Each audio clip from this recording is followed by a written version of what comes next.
Ce programme est financé par les amis et partenaires du ministère de Joyce Meyer.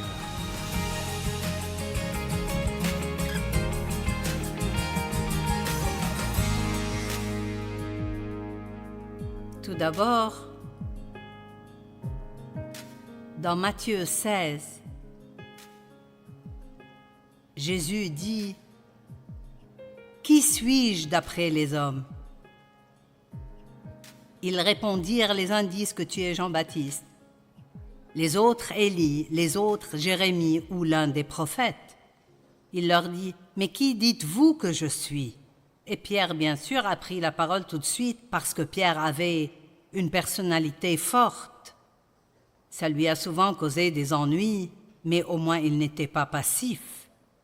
Pierre répondit « Tu es le Messie, le Fils du Dieu vivant. » Jésus reprit la parole et lui dit « Ce n'est pas une pensée humaine qui t'a révélé cela, mais c'est mon Père céleste. Et moi je te dis que tu es Pierre, tu es un morceau du rocher, et que sur ce rocher, le rocher n'est pas vraiment Pierre, le rocher dont il parle est la foi de Pierre, qu'il a pourvu. Je construirai mon église et les portes du séjour des morts ne l'emporteront pas sur elle. Je construirai mon église et les portes du séjour des morts ne l'emporteront pas sur elle. Je ne sais pas combien de la Bible vous avez lu, mais si vous le souhaitez, vous pouvez sauter jusqu'à la fin et vous découvrirez que nous gagnons. Amen. Et donc, même si nous voulons faire notre part pour essayer de voir les choses changer dans notre pays, nous voulons voir autant de personnes que possible entrer dans le royaume. Écoutez, nous n'avons pas à nous soucier de tout ce qui se passe autour de nous. Vous n'êtes pas obligés de vivre dans la peur et vous n'avez pas à vous inquiéter. Premièrement, cela ne vous servira à rien. Et la Bible dit, nous sommes plus que vainqueurs. Qu'est-ce que cela signifie? Je pourrais comprendre ce qu'est un vainqueur, mais qu'est-ce que cela signifie d'être plus que vainqueur? Eh bien, c'est un peu ma propre idée, mais je pense que cela signifie que nous avons eu assez d'expérience avec Dieu et nous croyons en sa parole. Nous savons que nous avons déjà la victoire avant même d'avoir le problème. Je veux que vous pensiez à cela, parce que vous aurez des problèmes dans la vie. Nous avons eu plusieurs problèmes aujourd'hui. Je vous en parlerai plus tard. Il y a très peu de jours qui passent. Vous pensez que le diable nous laisse tranquilles parce que nous allons partout et nous faisons ceci? Non, ce serait trop facile. Et donc, vous vous décidez. Il va y avoir des épreuves et des tribulations. Et toutes les tempêtes ne sont pas prévues. On ne sait pas toujours quand elles arriveront. Et décidez-vous simplement que peu importe ce que vous devez traverser, dites traverser. Vous voyez, souvent, les gens veulent vous dire ce qu'ils traversent. Et finalement, je dis, Dieu merci, vous traversez et vous n'êtes pas coincé au milieu quelque part. J'ai traversé beaucoup de choses, mais mon témoignage est ceci, je suis toujours là. Et c'est un bon témoignage quand nous pouvons traverser beaucoup de choses difficiles et dire, je suis toujours debout, je crois toujours en Dieu, j'aime Jésus, je ne vais pas lâcher prise, je vais être ici, j'attends que Christ revienne me prendre. Donc, nous n'avons donc pas à avoir peur des ennuis, personne n'aime ça. Mais je vous encourage à ne pas vivre dans la peur. Et vous pouvez faire ce que vous voulez quand vous lisez les nouvelles ou vous écoutez toutes ces choses. Mais je ne perdrai pas trop de temps là-dessus car la plupart de ces propos ne sont pas vrais. Et je veux dire, ils disent, si ce n'est pas une mauvaise nouvelle, ce n'est pas une nouvelle du tout. Donc il n'y a que de mauvaises nouvelles et je préfère m'accrocher à la bonne nouvelle. Nous devons être conscients de ce qui se passe dans le monde et de la stupidité et de la bêtise de certaines des choses qui se passe, mais cela ne servira à rien si nous restons là à ragoter à ce sujet, à aller sur les réseaux sociaux, à grogner et à nous plaindre. Nous devons prier et nous devons voter à chaque élection, que cela vous plaise ou non. Si vous ne votez pas, vous n'avez pas le droit de vous plaindre. Amen. Mais nous ne devons pas avoir peur. Souvenez-vous de cela, vous ne devez pas avoir peur. Puis Jésus a continué et il a dit à Pierre, l'air a renversé mes pages. Pierre, je te donnerai les clés du royaume des cieux. Les clés verrouillent et déverrouillent, n'est-ce pas?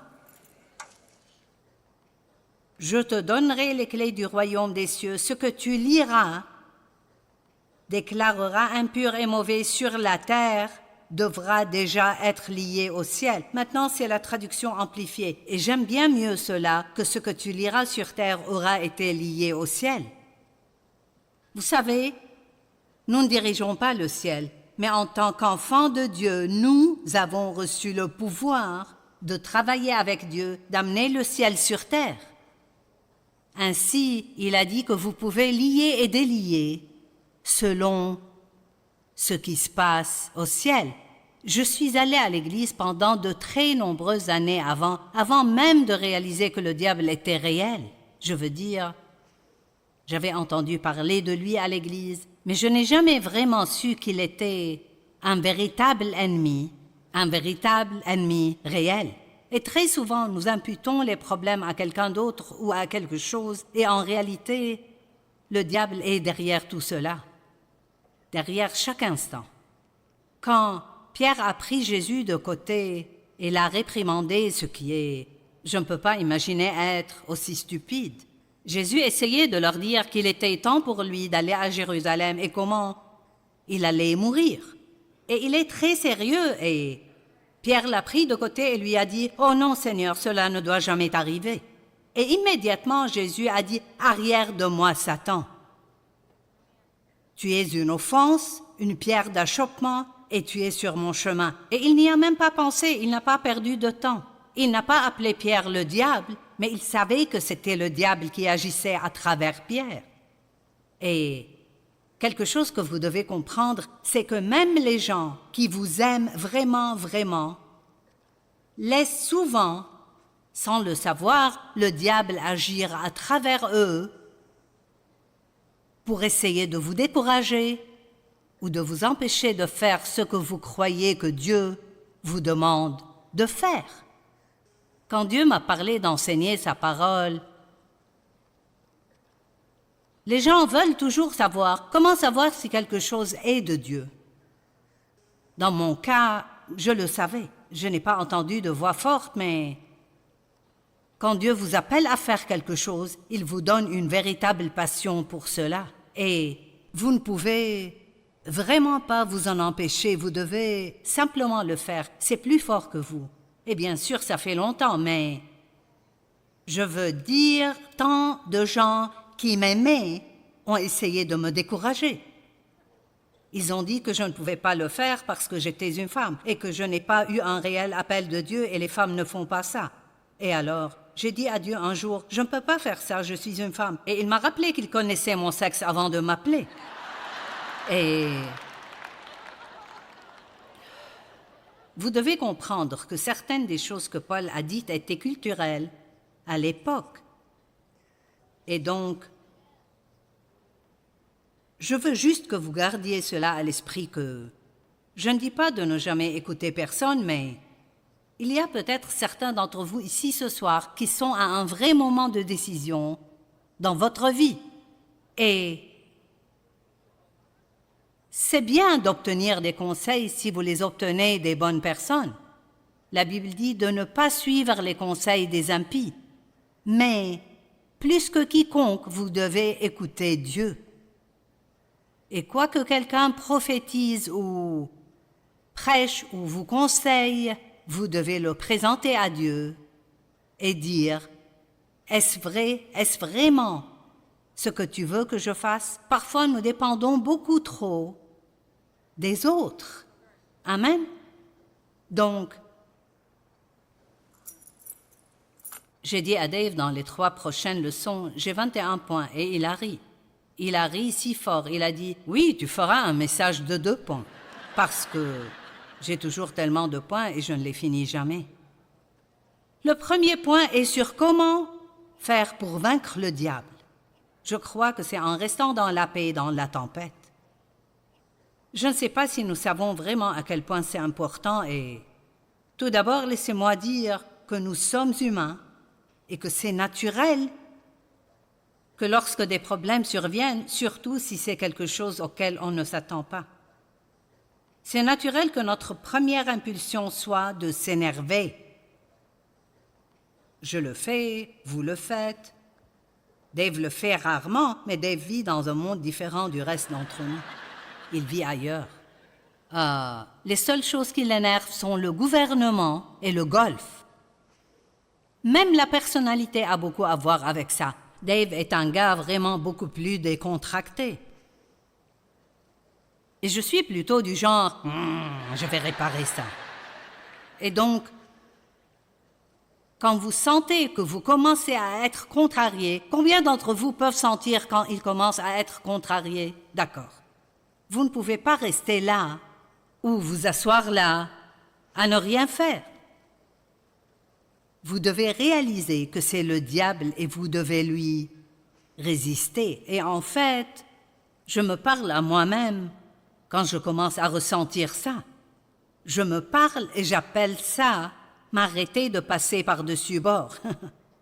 Et je veux vous encourager à faire cela. Je me dis des choses comme « Joyce, tu as eu toutes sortes de problèmes dans le passé et regarde, tu es toujours là. Dieu s'est vraiment occupé de chacun de tes problèmes. »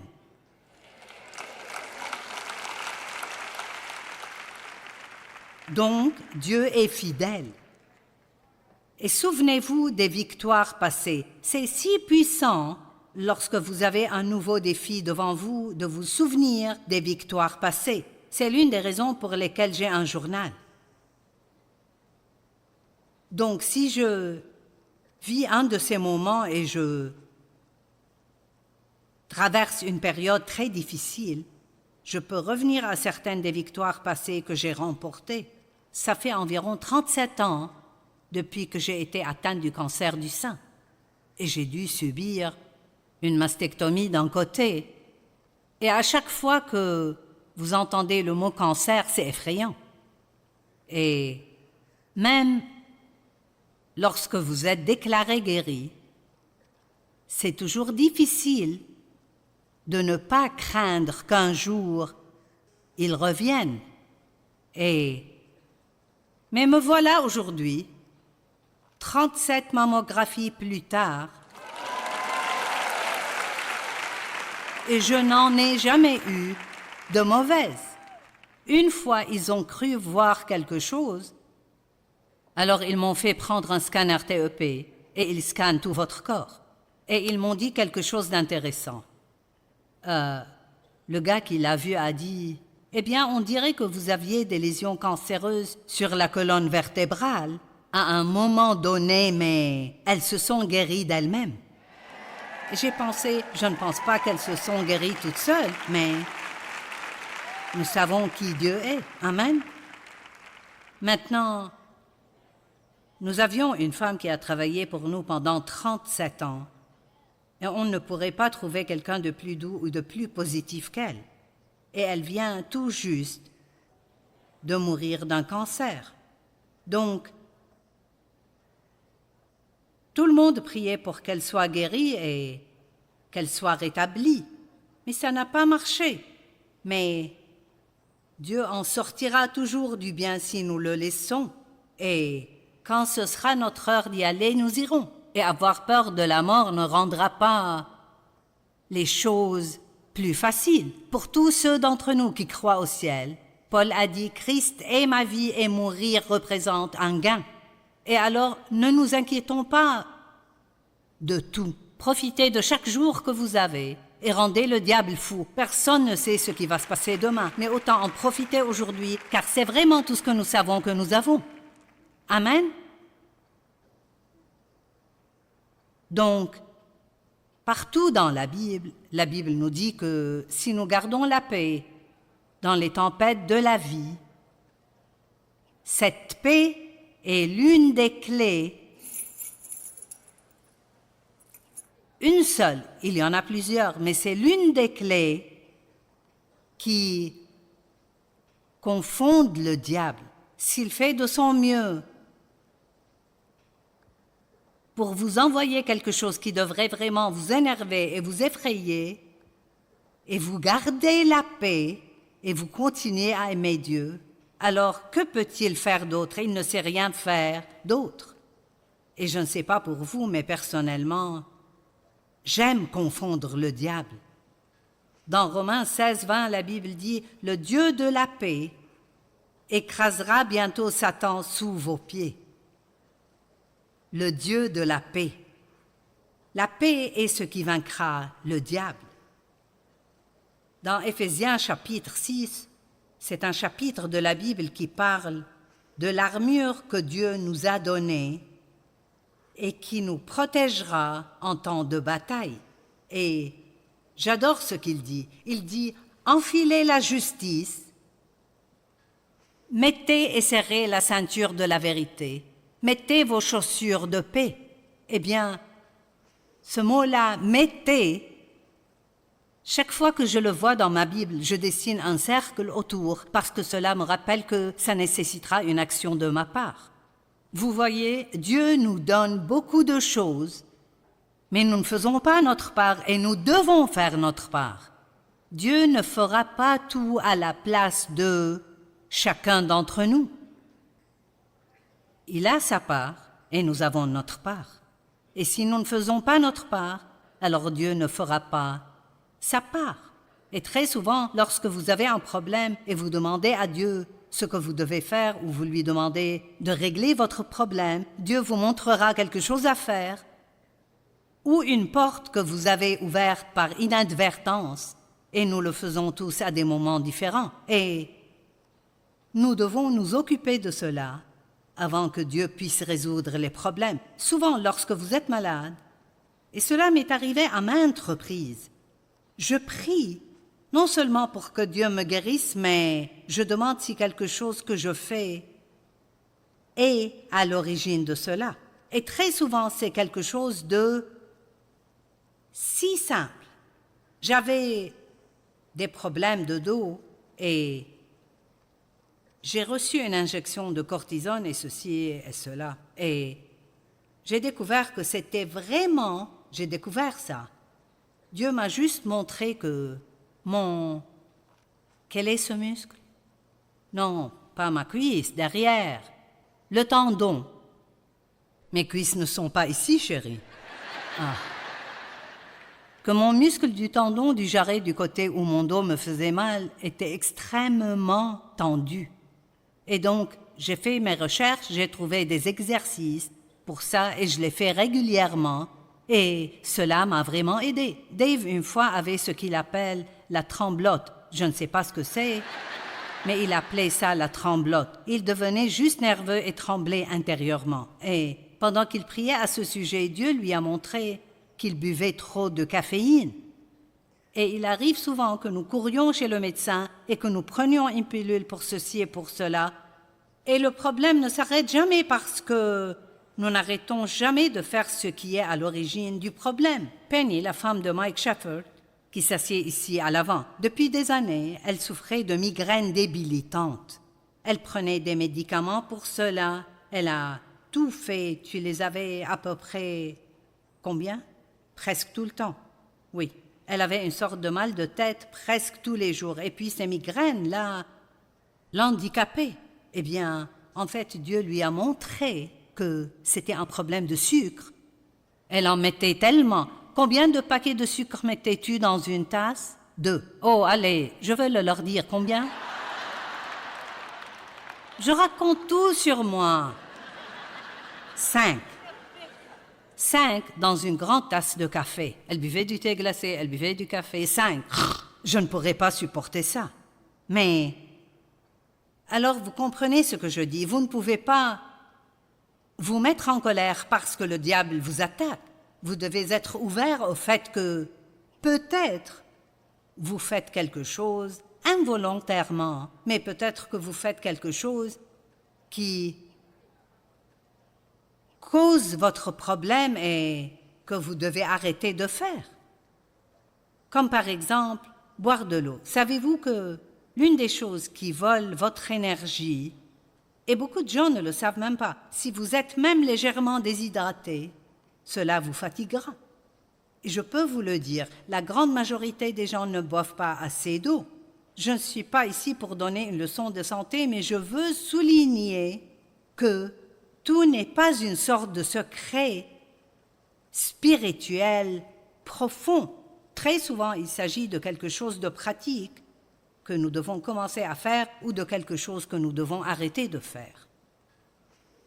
Alors, mettez vos chaussures de paix. Cela signifie marcher dans la paix. Restez dans la paix. Marc 4, 35 jusqu'au chapitre 5, verset 1. J'aime ces versets. J'avais écouté à l'époque une cassette d'enseignement, la première que j'ai jamais écoutée, et elle se rapportait à ces Écritures. Et c'est l'histoire de quand Jésus est monté dans le bateau avec les disciples et il a dit, que tout le monde dise « il a dit ». Maintenant, quand il dit quelque chose, il le pense vraiment. Et quand il dit quelque chose, ça arrive. Il a dit « passons de l'autre côté ». D'accord. Donc, ils avaient une direction. Passons sur l'autre rive. Eh bien, au milieu, ils ont eu une tempête aussi forte qu'un ouragan. Est-ce que l'un d'entre vous a jamais entendu Dieu lui dire quelque chose comme « quelque chose de merveilleux arrivera, je vais t'utiliser pour ceci et cela » et puis votre situation est exactement l'opposé de ce qui arrive? Quelqu'un a-t-il eu cette expérience? C'est bien. Et donc, ils ont eu peur dans cette tempête et Jésus dormait. Il faisait juste une bonne sieste, il n'avait pas du tout peur. Eh bien, ils l'ont réveillé et alors il s'est levé et a arrêté la tempête. Mais il les a aussi réprimandés avec amour. Et il a dit, « Comment se fait-il que vous n'ayez pas de foi ?» Je pense, j'ai lu ça l'autre jour et je suis d'accord avec, l'incrédulité est le plus grand péché que nous commettons. Dieu veut juste que nous le croyions. Il veut juste que nous fassions confiance à ce qu'il dit dans sa parole et croire que s'il dit quelque chose, il le fera. Peu importe le temps qu'il faudra ou ce que vous traverserez, il le fera. Tout a un début, un milieu et une fin. Et le début peut être passionnant, la fin est toujours excitante, mais le milieu n'est pas tellement amusant. Et donc nous sommes en pleine tempête au milieu du lac. Mais devinez ce que dit le chapitre 5, verset 1. Ils arrivèrent sur l'autre rive. C'est un très bon exemple. Il a dit « passons de l'autre côté ».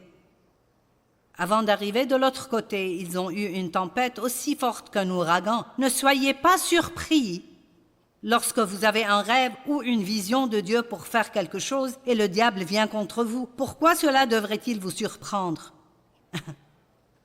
Pensez-vous que juste parce que vous voulez faire quelque chose pour Dieu, il déroulera un tapis rouge et vous aidera à le faire? Pas du tout. Certaines des choses qui nous arrivent lorsque nous allons faire ces conférences sont tellement ridicules que nous en sommes arrivés au point où nous en rions. C'est juste tellement ridicule. Je me mettais en colère et c'est comme s'inquiéter et s'énerver. C'est comme s'asseoir dans un fauteuil à bascule. Ça vous occupe, mais ça ne vous mène nulle part. Amen. Alors, voyons ce qui s'est passé aujourd'hui. Nous sommes arrivés ici, une belle ville, dans un restaurant charmant. Nous nous sommes assis dehors. Mais je n'ai rien aimé de ce que je mangeais. J'ai fini par prendre 2 entrées différentes. L'une d'elles était beaucoup trop salée pour moi, alors quelqu'un allait la prendre à la maison, et donc j'ai commandé autre chose. Je n'ai pas aimé ça non plus. J'aime vraiment prendre un bon repas avant de commencer tout ça, mais je n'ai pas eu ça. Ensuite, Ginger, qui est d'habitude à ces conférences pour m'aider, elle a eu un décès dans la famille, donc elle n'a pas pu venir. Et puis Matt, qui vient habituellement et fait beaucoup de choses sur scène ici et s'occupe de beaucoup de détails pour que je ne sois pas confuse sur ce que je fais. Son avion a été annulé et il ne peut donc pas arriver ici avant demain après-midi. Alors nous lui avons dit « Ne viens plus, tu ne peux rien faire ici ». Nous avons donc dû adapter et changer nos plans. Nous avons loué 2 véhicules, 2 SUV et la transmission de l'un d'eux n'a plus marché. Je veux dire, vous savez, nous n'avons même pas encore commencé la conférence. Je veux dire, nous ne nous sommes même pas encore habillés. C'est comme nous notons tout cela tout au long de l'année. Et à la fin de l'année, nous nous asseyons et nous les lisons. Eh bien, vous vous rappelez quand nous avons dû rester dans le couloir pendant 45 minutes à attendre qu'ils déverrouillent la porte parce que les clés de l'hôtel ne marchent jamais? Je ne sais pas comment ils font ça, mais ils s'assurent que vous ne puissiez pas rentrer. Maintenant, il y a un petit quelque chose ici, chez Marc, que je pense être important. Le verset 35 dit « Ce jour-là, le soir venu, Jésus leur dit « Passons sur l'autre rive ». Ensuite, la chose suivante qu'il a dite est une chose sur laquelle je n'ai jamais prêché. Je ne peux pas dire que personne ne l'a jamais fait, mais pour une raison ou une autre, je n'ai jamais vu ça. Il a renvoyé la foule. Et vous voyez parfois, écoutez-moi, si vous voulez passer de l'autre côté, vous devez abandonner la foule.